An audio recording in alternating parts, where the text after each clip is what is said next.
छत्रपती संभाजी महाराजांना जेव्हा अटक केलंय है ना, हातात बेड्या आहेत, पायात बेड्या आहेत, कसं जगणं असावं आणि कसं माणसाचं मरणं देखील असावं बघा. जगल काय कुणीही जगल, दारातलं कुत्र पण शिळ्या भाकरीवर जगत असते, पण कसं जगणं असावं. छत्रपती संभाजी महाराज समोर औरंगजेब उभे आहेत, डोळ्यात डोळे घालून बघतायत. 10-15 दिवस झाले यांना आग नाही ना पाणी नाही, अंगावरती एवढे घाव केले आम्ही, हाताचे नख उपटून काढली, जीव उपटून काढली, डोळ्यात सळ्या घातल्या, तरी हा माणूस धर्म सोडायला तयार नाही ना, धर्माबद्दलचं प्रेम कमी नाही. अशी नसल कुठं जन्माला येते. औरंगजेब उभे आहेत आणि म्हणतात त्यांना, आप तो हार मान लो संभा. काय म्हणतो औरंगजेब, संभा आप तो हार मान लो.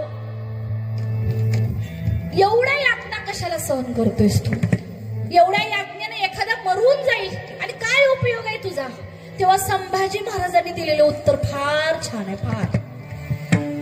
तेव्हा छत्रपती संभाजी महाराज म्हणतात, हे बघ औरंगजेब, तू राज्य करतोस तुझ्या एका गादीसाठी, तुला राजा व्हायचंय म्हणून, आणि आम्ही मराठी मावळे राज्य करतोय की राज्यातला प्रत्येक जण राजा व्हावा म्हणून.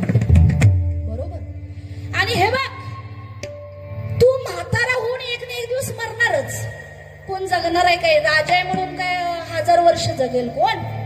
प्रत्येक जण येणार म्हणजे येणार आणि जाणार म्हणजे ज्याचं बारसं होते त्याचं 12 होणार म्हणजे होणार, हे निश्चित आहे, हे सत्य आहे आणि हेच होणार.